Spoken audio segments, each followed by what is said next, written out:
Fred Miller, No Sweat Public Speaking. We're going to talk about crafting your elevator speech floor by floor with no sweat. There's two audiences for this elevator speech. There's the group audience, and we've all been there. You go to a networking event, a social function, or a seminar, and the leader says, you know what, before we get started, we're going to go around the room. When it's your turn, stand up, tell us who you are, what you do, give us your elevator speech. The other audience is the one-on-one, and those usually occur under circumstances such as the event starts at 9 o'clock, arrive early, and network.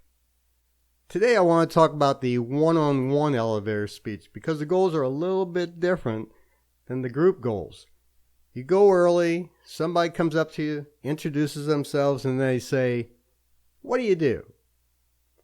You need a special elevator speech for this. We call it an express elevator speech because your time is limited, and one of the goals with the one-on-one is that you don't want to spend major time on minor possibilities.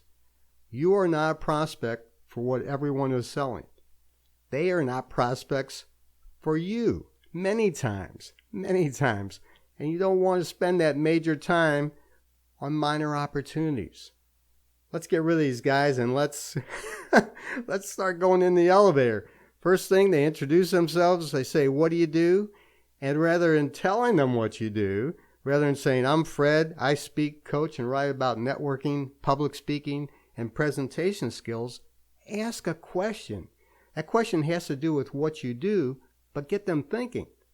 I'm going to use myself as an example throughout this video, and the one I would say is, have you ever watched and listened to a speaker and you immediately thought, wow, this guy really knows what he's talking about.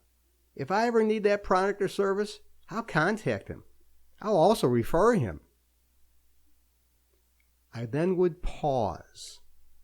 Then I come back with why they hire me. And we say hire me rather than I work with people. I help companies. What hire me says is, I'm really good at what I do. I'm proud of it. And there's some money attached to it. I don't do this for free. And if that's a disqualifier, great. Again, everyone is not a prospect for what you do. I would say, I'm the guy they hire to develop, practice, and deliver presentations like that. I'd love to get a response like this. Really? I'd like to know more. I would then exchange contact information and an agreement to get on each other's calendars. No selling now. Selling, if it is to occur, occurs later. Right now I'm networking, and I want to find prospects who want and will pay for what I do. I might get silence. That's okay too, because I'm not going to be silent for too long. I'm going to come back with my why. And you've got to know what your why is. Simon Sinek says, it is not what you do, it's why you do it. Here's mine and how I include it.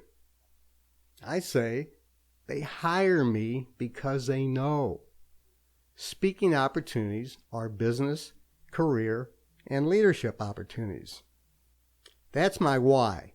If they don't believe that, that's fine. But we've got nothing else to talk about.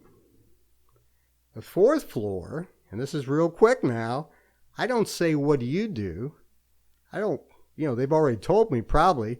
What I want to do is find out if they're a prospect, and I ask the question, you probably don't know anyone looking for that product or service, do you?